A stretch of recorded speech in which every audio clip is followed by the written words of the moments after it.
அனைவருக்கும் வணக்கம். நம்ம இன்றைக்கி எதை பற்றி பேச போகிறோன்னா, தமிழ்நாடு அரசு இல்லை திராவிட கழக அரசுன்னு வச்சுக்கோங்க. ஏன்னா 2 கட்சியுமே இருக்காங்க. திமுக, அதிமுக இவங்க 2 பேரும் தான் நமக்கு வந்து தமிழ்நாட்டில் மேக்ஸிமம் 60லேருந்து 70 வருஷமாக அவங்க 2 ஆட்சி தான் மாற்றி மாற்றி வந்துட்டுருக்கு. எம்ஜிஆர் காலத்துலேருந்து இப்போ ஸ்டாலின் காலம் வரைக்கும். இதில் பார்த்திங்கன்னா 2 கட்சிக்காரங்களும் மாற்றி மாற்றி இலவசம், உங்களுக்கு நாங்கள் மிக்சி தரோம், கிரைண்டர் தரோம், வீடு தரோம், மைக்கு தரோம், அப்புறம் மிஷினு தரோம் எல்லாம் சொல்லி பொய்யான வாக்கை சொல்லி உங்கள்கிட்ட இருந்த வாக்கை வாங்கிட்டு போயிட்டாங்க. இனிமேல் நம்ம யாரும் அந்த பொய்யான வாக்குறுதியை நம்பி ஏமாற வேண்டாம், ஏமாற தயாராகவும் இருக்க வேண்டாம். ப்ளீஸ் எல்லோரும் ஒரு நிமிஷம் காது கொடுத்து இந்த வீடியோவை என்ன பேசுகிறாங்கன்னு கேளுங்க. அட்லீஸ்ட் இந்த வீடியோ ஒரு 10 பேருக்காச்சும் ரீச்சானா கூட அட்லீஸ்ட் அந்த 10 பேர்கிட்ட பேசுவாங்க. அதுதான் நமக்கு தேவை. நம்ம வந்து எதுக்காக வந்து நம்ம இந்த தமிழ்நாட்டில் வாழ்கிறோன்றத நீங்கள் இதுக்கப்புறமாச்சும் நிச்சயமாக தெரிஞ்சுக்க ட்ரை பண்ணுங்கள். ஏன்னா இவ்வளோ ஆண்டு காலமாக இந்த திராவிட கட்சிகள் தமிழ்நாட்டில் என்ன பண்ணி வச்சுருக்காங்கன்னா, ஒட்டுமொத்த மக்களையும் நீங்கள் படிச்சுட்டு வேலைக்கு போனால் இவனை எதிர்த்து கேள்வி கேட்க ஆரம்பிச்சிருவீங்கன்னு தெரிஞ்சு தான் இவன் என்ன பண்ணான், இத்தனை ஆண்டு காலமாக நமக்கு இலவசன்ற பேரில் நமக்கு கொடுத்து, நீ படித்தா தான் நம்ம அவனை வேலைக்கு போய் எங்களை கொஸ்டின் பண்ணுவேன், நீ படிக்காமல் குடிச்சு அப்படி ரோட்டோரமாக முச்சிக்கிட்டு பத்துங்கந்தா நீ என்னை கேள்வி கேட்க மாட்டேன். ஏன்னா உனக்கு போதை தெரிய நான் விட மாட்டேன். உனக்கு போதை தெரிஞ்சால் தானே நீ என்னை கேள்வி கேட்பேன். அதனால் நான் வந்து உனக்கு அப்பப்போ 100, 200, 300, 500ன்னு கொடுத்து உன்னை குடிக்க வச்சு மட்டையாக்கிக்கினே இருப்பேன். அப்போ தான் வந்து நான் வந்து என் குடும்பத்தை மட்டும் இந்த தமிழ்நாட்டு வளத்தை பூரா சுரண்டிக்கிட்டும் அந்த தமிழ்நாட்டு மக்கள் மண்டையில் பூரா நாங்கள் மிளகா அரைச்சிட்டு நாங்கள் பொட்டியை கட்டிட்டு கொண்டு போய் துபாயில் வந்து செட்டில் ஆகிடுவோம். இதுதான் இந்த திராவிட கட்சிகளுடைய எண்ணமும் திட்டவட்டமும்.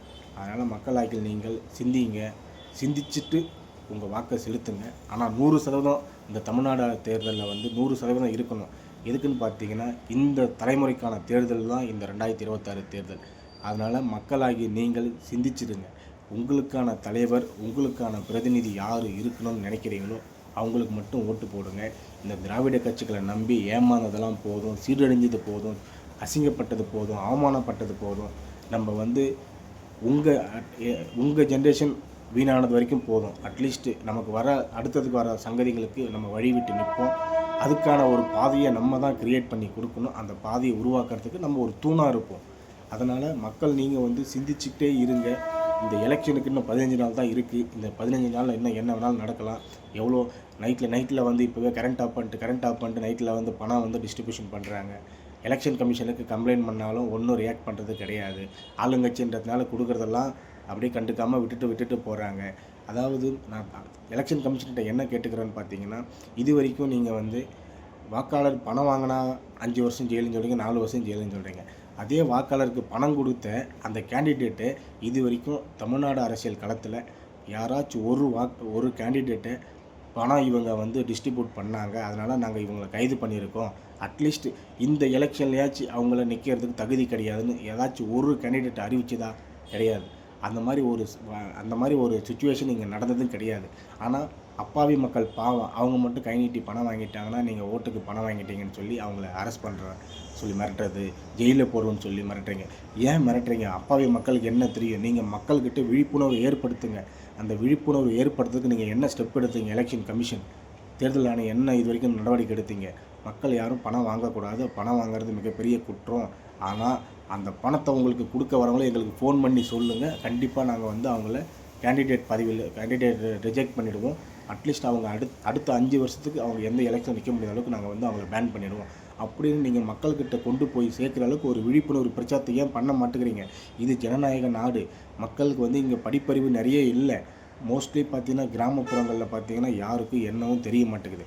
யார் சிஎம்னு கேட்டாலும் தெரிய மாட்டேங்குது, யார் பிஎம்னு கேட்டாலும் தெரிய மாட்டேங்குது, எலெக்ஷன் கமிஷனாக என்ன அப்படின்னு கேட்டால் கூட மக்களுக்கு தெரிய மாட்டேங்குது. அப்போனா நீங்கள் என்ன பண்ணணும்? தேர்தல் வரும்போது மட்டும்தான் எலெக்ஷன் கமிஷன் செயல்படக்கூடாது. தேர்தல் நடக்காத அப்பயும் எலெக்ஷன் கமிஷன் என்ன பண்ணணும்னா, கிராமப்புறங்களில் விளம்பரம் பண்ணணும், அவேர்னஸ் க்ரியேட் பண்ணணும், அவேர்னஸ் வீடியோ வந்து பப்ளிஷ் பண்ணணும். இதெல்லாம் வந்து எலெக்ஷன் கமிஷன் செஞ்சால் மட்டும்தான் முற்றிலும் ஒரு எலெக்ஷனுக்கு பணம் வாங்கக்கூடாதுன்ற ஒரு அவேர்னஸ் வந்து மக்கள்கிட்ட கொண்டு போய் சேர்க்க முடியும். அந்த ஒரு நடவடிக்கையை தேர்தல் ஆணையம் கண்டிப்பாக மேற்கொள்ளணும். இது என்னுடைய ஆசை மட்டும் இல்லை, ஒட்டுமொத்த இளைஞர் சமுதாயத்தோட ஆசையாகவும் நான் வந்து உங்கள் முன்னாடி வைக்கிறேன். அப்புறம் பார்த்திங்கன்னா நம்ம ஸ்டாலின் வந்து வேட்புமனு தாக்கலில் வந்து எனக்கு வந்து சொந்தமாக கார் கூட கிடையாதுன்னு சொல்கிறாரு. எனக்கு வந்து வெறும் 12 கோடி தான் சொத்து இருக்குது, 4 கோடி தான் சொத்து இருக்குது, வெறும் 10,000 தான் ரொக்க பணம் இருக்குதுன்னு ஒரு பொய்யான அஃபிடேவிட்டை போடுறாரு. இந்த அஃபிடேவிட்டை பார்த்தாலே தெரியுது நமக்கு இது எவ்வளோ ஒரு அப்பட்டமான பொய்யான அஃபிடேவிட்டுன்னு. அப்படி இருக்கும்போது இந்த அஃபிடேவிட்டை ஏற்றுக்கிட்ட தேர்தல் ஆணையம் அப்போது என்ன சொல்லியிருக்கணும், இந்த அஃபிடேவிட்டை தவிர்த்து உங்ககிட்ட வேறு எந்த விதமான சின்ன துரும்பு இருந்தால் கூட நாங்கள் வந்து ஜப்தி பண்ணி அரசுடைமை ஆக்கிடுவோன்னு ஏன் சொல்ல மாட்டேங்குது? அப்போ இந்த தேர்தலில் வந்து ஜனநாயக முறைப்படி நடக்கலைன்னு தான் நம்ம நம்ப முடியும். அப்படி தான் நான் நம்புகிறேன். ஏன்னு கேட்டிங்கன்னா 70 வருஷமாக அரசியல் கட்சியில் இருக்கிற ஒரு குடும்பம், ஏகப்பட்ட கம்பெனி வச்சுருக்க ஒரு குடும்பம், சாராய ஃபேக்ட்ரி வச்சுருக்க ஒரு குடும்பம், ரெட்ஜெயின் மூவிஸ் வச்சுருக்க ஒரு குடும்பம், ஹம்மர் கார் வச்சுருக்க குடும்பம், டிஃபெண்டர் கார் வச்சுருக்க ஒரு குடும்பம், அப்புறம் BMW, ஆடி, பென்ஸுன்னு இப்படி கிட்டத்தட்ட ஒரு 20 வகையான கார் வச்சுருக்காங்க அவங்க ஃபேமிலி மெம்பர்ஸு. ஆனால் இவ்வளோ கார் இருக்கிறவங்க வெறும் 4 கோடி தான் இருக்குது, என்கிட்ட 10,000 தான் கணக்கு இருக்குதுன்னு சொல்கிறாங்க. இது இந்த தேர்தல் ஆணையமும் ஏற்றுக்கிட்டு அவங்க மனுவை வந்து அக்செப்ட் பண்ணிக்கிறாங்க. இது வந்து எப்படி ஜனநாயக தேர்தல் நடக்க போகுதுன்னு எங்களுக்கு ஒன்றும் புரியல. ஏன்னு கேட்டிங்கன்னா ஒரு சிஎம்மாக 5 வருஷம் இருந்தார். அவர் சேலரியே பார்த்தீங்கன்னா 5 வருஷத்துக்கு பார்த்தீங்கன்னா எப்படி பார்த்தாலும் ஒரு 50 லட்சம்னு வச்சுக்கோங்க. மேக்ஸிமம் அப்ராக்சிமேட்டாக சொல்கிறேன், 50 லட்சம்னு வச்சுக்கேன். இப்போ இந்த 50 லட்சத்தை அவர் என்ன செலவு பண்ணிட்டாரா? இப்போ அவர் வீட்டில் ரைடு போனால் 10,000 தவிர வேறு கேஷ் மணி எதுவும் ரெக்கவர் பண்ண முடியாதா?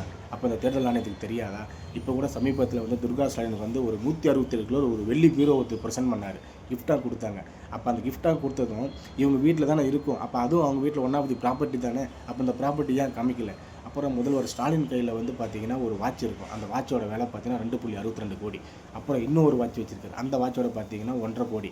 அதுக்கப்புறம் இன்னும் ஒரு பிளாக் கலர் வாட்ச் வச்சுருக்காரு, அந்த வாட்ச் பார்த்தீங்கன்னா 1.90 கோடின்னு சொல்கிறாங்க. இப்போது இந்த வாட்சோடைய ரேட்டு பார்த்தீங்கன்னா உங்களுக்கு 5 கோடிக்கு மேலே வந்துருச்சு. அப்படி இருக்கும்போது அவர் எப்படி என்கிட்ட எனக்கு வந்து அசைய சொத்து எத்தனை கோடி தான் இருக்குது, அசையா சொத்து 4 கோடி தான் இருக்குதுன்னு எப்படி அவர் அப்பட்டமாக போய் சொல்கிறாரு? அஃபிடேவிட்டை போடுறீங்க. உங்கள் அஃபிடேவிட்டு 2022 2021 எலெக்ஷனில் பார்த்தீங்கன்னா இந்த அஃபிடேவிட் வந்து பார்த்தீங்கன்னா நான் வந்து அஃபிஷியலாக வந்து தேர்தல் ஆணையம் அஃபிஷியல் வெப்சைட்லேருந்து நான் இந்த எலெக்ஷன் ரிப்போர்ட்டை வந்து நான் அவரோட ப்ரொஃபைலாக டவுன்லோட் பண்ணி வச்சுருக்கேன். இந்த ப்ரொஃபைலில் அவர் என்ன பண்ணியிருக்காருன்னா 2028 பார்த்தீங்கன்னா 8.9 கோடிக்கு சொத்து காமிச்சிருக்காரு. ஆனால் அதே முதல்வர் இப்போ 2026 வெறும் 4 கோடிக்கு சொத்து காமிக்கிறேன். அப்போ அந்த 4 கோடி சொத்து என்ன திருடு போயிடுச்சா, இல்லை அந்த 4 கோடி சொத்து அவர் எதுவும் அனாத ஆசிரமத்துக்கு எழுதி கொடுத்துட்டாரான்னு ஏன் இந்த தேர்தல் ஆணையம் வந்து கொஸ்டின் பண்ணலை? உங்கள் போன ரிப்போர்ட்டுக்கு இந்த ரிப்போர்ட்டுக்கு வேரியேஷன் இருக்குது, அதனால் உங்கள் மனு நிராகரிக்கிறோம். நீங்கள் ப்ராப்பராக அப்ளிகேஷன் ப்ரெசென்ட் பண்ணால் மட்டும் நாங்கள் அப்ளிகேஷன் வந்து ப்ரொசீட் பண்ணுவோம், இல்லைனா உங்கள் அப்ளிகேஷன் ரிஜெக்ட் பண்ணுவோம். ஏன் இந்த தேர்தல் ஆணையம் சொல்ல மாட்டேங்குது? அப்போனா இந்த தேர்தல் வந்து முறைப்படி நடக்கலை. எல்லாமே வந்து பணம் வாங்கிக்கிட்டு அதுக்கு ஆளுங்கட்சிக்கு சாதகமாகவே தேர்தல் அலுவலர்களும் செயல்படுறாங்க. அப்படி தான் நம்ம நம்பணும். அப்படி தான் இப்போ இவங்க பண்ணுறதுலாம் இருக்குது. ஒரு சொந்தமாக காருன்னு அப்பட்டமாக போய் சொல்கிறாரு. சரி ரைட்டு, இதை ஒத்துக்கிறீங்கன்னு வச்சுக்கோங்க தமிழ்நாட்டு மக்கள். ஆனால் தாத்தா, இன்னொரு தாத்தா, அப்பா, இந்த 3 பேரும் 60 வருஷம் அரசியல் குடும்பத்தில் இருக்காங்க. 60 வருஷமாக கொள்ளையடிச்சு வச்சுருக்காங்க, சம்பாதிச்சு வச்சுருக்காங்க. இவ்வளோ பணத்தையும் ஆஃப்டர் ஆல் ஒரு 22 வயசு பையன் எப்படி 4.5 கோடி ரூபா டிஃபெண்டர் காரு ரிஜிஸ்டர் பண்ண முடியும்? அதுவும் அவன் பேருக்கு.